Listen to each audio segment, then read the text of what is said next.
आज की बातचीत में बाल आयोग की अध्यक्ष मनन चतुर्वेदी जी हमारे साथ हैं, सामाजिक कार्यकर्ता वर्षा जोशी जी हमारे साथ होंगे, वरिष्ठ अधिवक्ता ए के जैन साहब हमारे साथ होंगे, साथ ही पूर्व एडीजी पीएन रछोया जी बातचीत में हमारे बीच होंगे।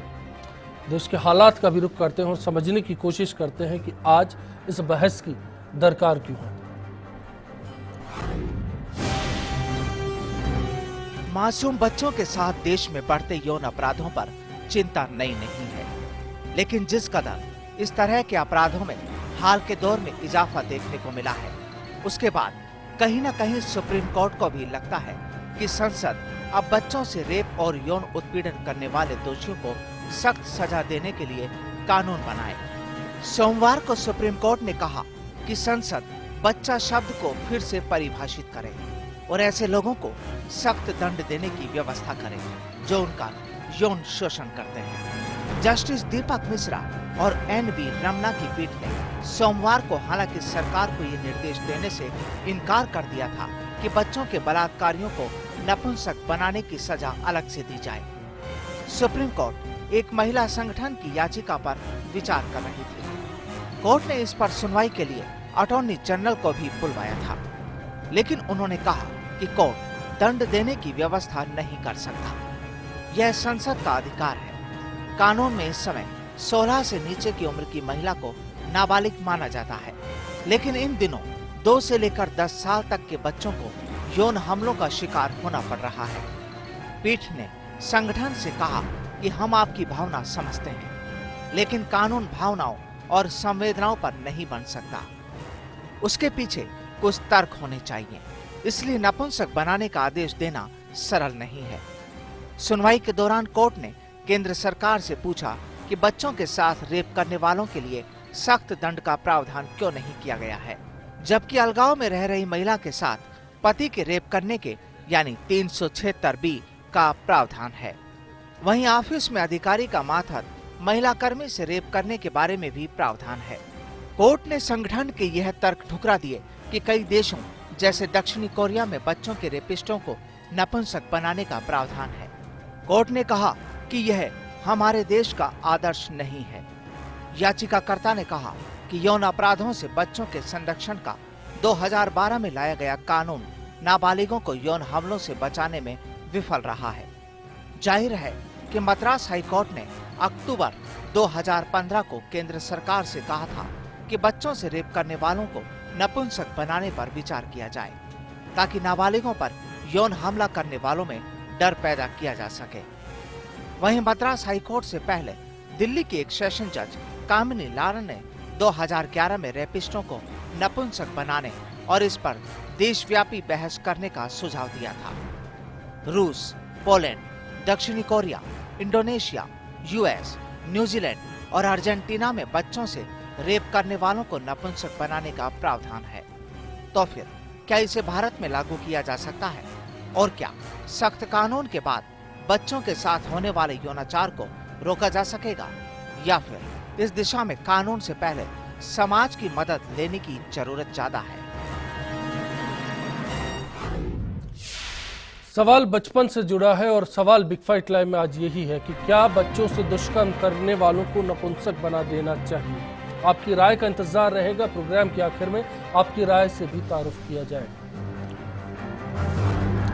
सबसे पहले वर्षा जी मैं आपका रुख करना चाहूंगा। 16 दिसंबर दामिनी केस एक ऐसा मामला था कि भारत में हर महिला के साथ होने वाले उत्पीड़न को लेकर आज के दौर में जागरूकता है। आज समाज सवाल करता है, लेकिन जब यही मामला बाल उत्पीड़न को लेकर आता है तो समाज का नजरिया क्यों बदल जाता है? मैं आपकी पहले राय जानना चाहूंगा। देखिए, ऐसा है कि बच्चे जो हैं ये जो दुष्कर्म करते हैं उसके पीछे कहीं ना कहीं कोई सोशल कॉन्टेक्स्ट होता है ना। वो अपने से बड़ों को देखते हैं और फिर उसके बाद वो चीज़ करते हैं, है ना। ये कोई एकदम उनके अंदर से नहीं आता है वो।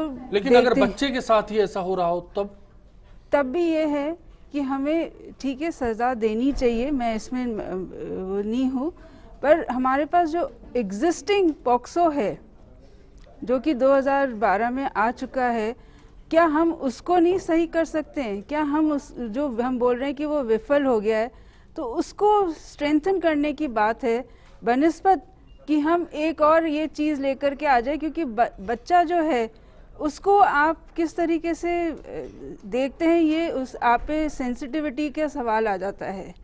यहाँ ये बड़ा ही इनसेंसिटिव है चीज़ हो रही है ये।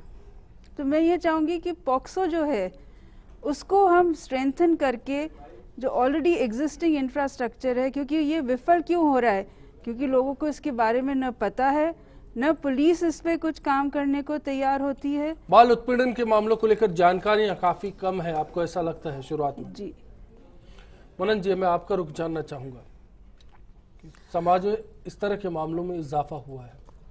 बिल्कुल, समाज में अब मीडिया के कारण और कम्युनिकेशन स्किल्स के डेवलपमेंट के कारण हमारी जानकारियाँ भी बढ़ रही है। एक्चुअली ये सब था, लेकिन पहले इतना हाईलाइट नहीं था। अब चीज़ें, इन सब चीज़ों से ये सहूलियत तो है कम से कम कि ये चीज़ें हाईलाइटेड है। पहले फैमिली में ये चीज़ें हो जाती थी, लेकिन हम लोग अवेयर नहीं हो पाते थे और एडजस्टमेंट हो जाता था, हम चुप कर दिया करते थे, बच्चा अपने घर में ही नहीं कहता था। आज कम से कम ये बात खुलकर सामने तो आ रही है। तो सच ये है कि ये बढ़ रहा है या अब हमें पता ज़्यादा चल रहा है। और कोई भी कानून, किसी भी कानून से एक दो तरीके हैं कि या तो बहुत सॉफ्ट हो या तो बहुत हार्ड हो। लेकिन अगर वो सॉफ्टनेस रखने के बाद भी चीज़ें सही नहीं हो रही है तो हमें एक इनोसेंट को प्रोटेक्ट करने के लिए कभी टफ भी बनना पड़ता है, ऐसा मुझे लगता है। लेकिन संस्कार जो होते हैं, जो हमारे एथिक्स, हमारे इंडिया में जो हम मानते हैं कि अहिंसा और संस्कार, ये कहीं संस्कार की जो कमी है उसके लिए जो एक मॉरल साइंस सब्जेक्ट है उसको हमें कहीं ना कहीं माओ में नर्चर करना पड़ेगा, जिसका प्रभाव मुझे लगता है हर इंसान पर पड़ता है और पड़ता रहेगा। सख्त सजा की पैरवी में आप भी सहमत हैं? मुझे लगता है सुप्रीम कोर्ट ने कहा, देखिए, सुप्रीम कोर्ट तो इस चीज़ को अपने इंडियन उसके खिलाफ मानता है और ये किसी हद तक सही भी है, क्योंकि हम पूरे विश्व में इस चीज़ को लेकर खड़े हैं। हम इस चीज़ को, अहिंसावादिता को लेकर खड़े हैं, लेकिन फिर उसकी रेमेडी दूसरी होनी चाहिए। हमें संस्कारों को इतना बलिष्ठ करना चाहिए कि हमें फिर इतने हार्डकोर एक जजमेंट की तरफ नहीं जाना पड़े। तो उसके लिए हमारे बैचेस वैसे चालू होने चाहिए कि हाँ, हमको इसकी ज़रूरत ही नहीं है, तो हमारे को दूसरा पैरामीटर बढ़ाना पड़ेगा और हमारे संस्कार को एक चैप्टर की तरह स्कूल्स में, एजुकेशन में, घरों में, हर जगह लेके जाना पड़ेगा। जैसे टीवी पे हम देखते हैं कि जो एटमॉस्फेयर है, जो एनवायरनमेंट है, जैसी चीज़ें चल रही हैं, तो उसका कहीं ना कहीं डायरेक्ट और इनडायरेक्ट प्रभाव बच्चों पे, जो लिटरेचर वो पढ़ रहे हैं, पढ़ता है। इंटरनेट, सारी हर चीज़ का पॉजिटिव भी है, नेगेटिव भी है।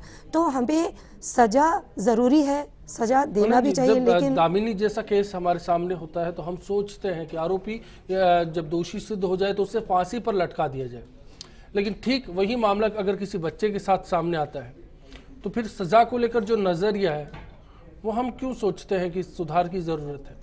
देखिए, मुझे लगता है कि अभी तक पब्लिक से हम लोगों ने इतनी इस बारे में वेव्स नहीं लिए, या पब्लिक के लिए ये एक जितना जिस स्पीड से बढ़ रहा है, हर चीज़ ये होता है ना कि ट्रैफिक में एक्सीडेंट होता है तो आप देखते हैं कि मुंबई के लिए कहा जाता है कि मुंबई कभी नहीं रुकता, ये वैसा सा होता जा रहा है। इतना फास्ट ये चीज़ें और इतनी बहुतायता में ये चीज़ें होने लगी कि ये चीज़ें लोगों के लिए अब इतना हाइपर नहीं हो रही। हमें लोगों को, आम जनता को जगाना पड़ेगा।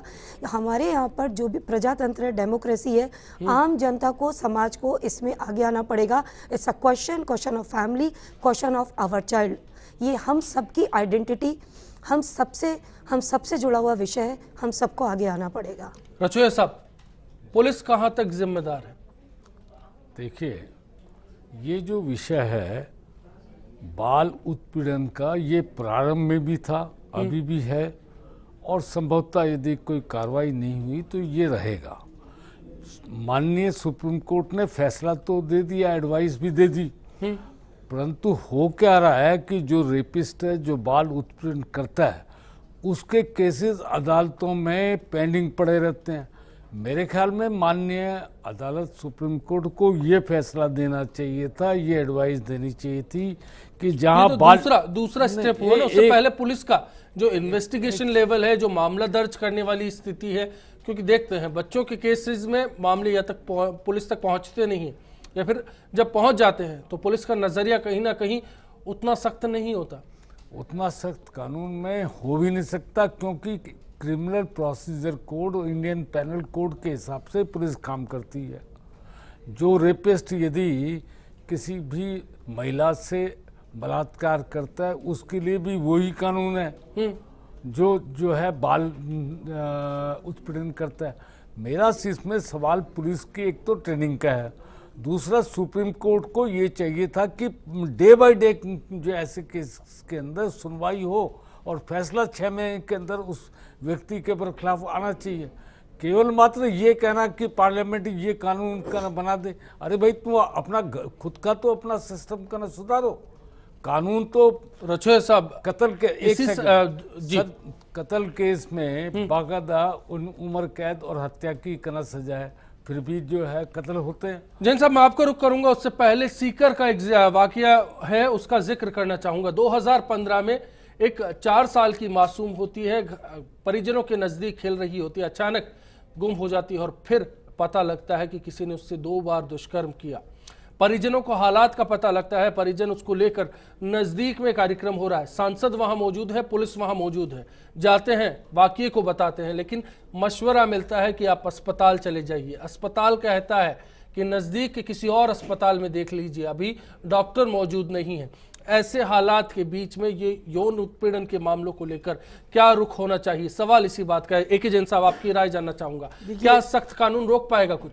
देखिए, पहली बात तो मैं ये स्पष्ट करूं कि अब बच्चों के साथ खासकर यौन उत्पीड़न के मामलों में और महिलाओं के साथ यौन उत्पीड़न के मामले को लेकर विभिन्न कानून, डिफरेंट कानून बन गया है।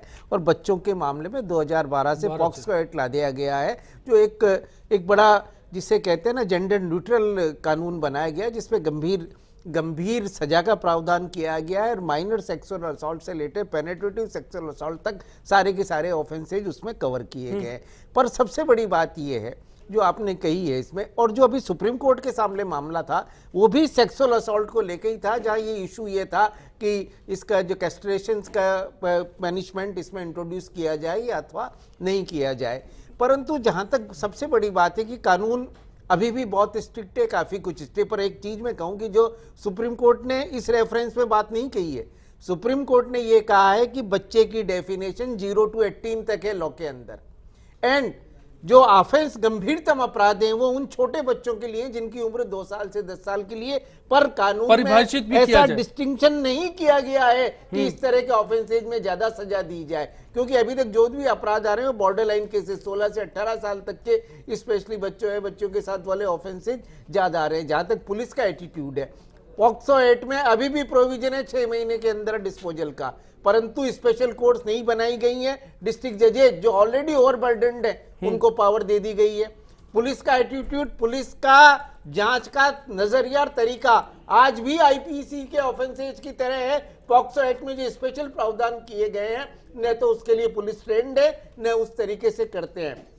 इस एक्ट में जो स्पेशल प्रावधान बच्चों के लिए जिस तरह के कंसोलेशंस के लिए देंगे, उस तरह की कोई एक ऑर्डिनरी क्रिमिनल के तरह, ऑर्डिनरी क्राइम की तरह इस मामले को इन्वेस्टिगेट किया जा सकता है। सीकर का उदाहरण आपने दिया, यहां तक कि मुख्यमंत्री के क्षेत्र में बकानी में इस तरह का वाकया हुआ, बिल्कुल हुआ, बिल्कुल। तो ये एक सादुल शहर में हमने देखा है कि ऐसा ही वाकया हुआ, इस तरह का वाकया हुआ सब जगह से। इस तरह के भरतपुर में इस तरह का वाकया हुआ है। जब ये फर्स्ट इंडिया ने आवाज उठाई तब जाकर प्रथम सूचना रिपोर्ट दर्ज की गई बच्ची के साथ के हुए बलात्कार के मामले में। तो जब तक आपकी जो मैकेनिज्म है वो उसको स्ट्रॉन्ग नहीं किया जाएगा, सुप्रीम कोर्ट ने बिल्कुल सही कहा कि आपको डिस्टिंक्शन करना पड़ेगा कि एक छोटे बच्चे के साथ जो ऑफेंस हुआ उसकी ग्रेविटी, उसमें ग्रेविटी ज्यादा है, उसमें सजा ज्यादा होनी चाहिए। और ये क्लासिफिकेशंस की एक बात सुप्रीम कोर्ट ने कही है। तो पर जब तक एग्जीक्यूटिव एजेंसी ठीक नहीं होगी या जब तक कानून बनने के बाद उसका इंप्लीमेंटेशन लागू नहीं होगा, ना आप स्पेशल कोर्ट्स नहीं बनी, स्पेशल पुलिस फोर्स के प्रोविजन है, परंतु स्पेशल पुलिस फोर्स बताने के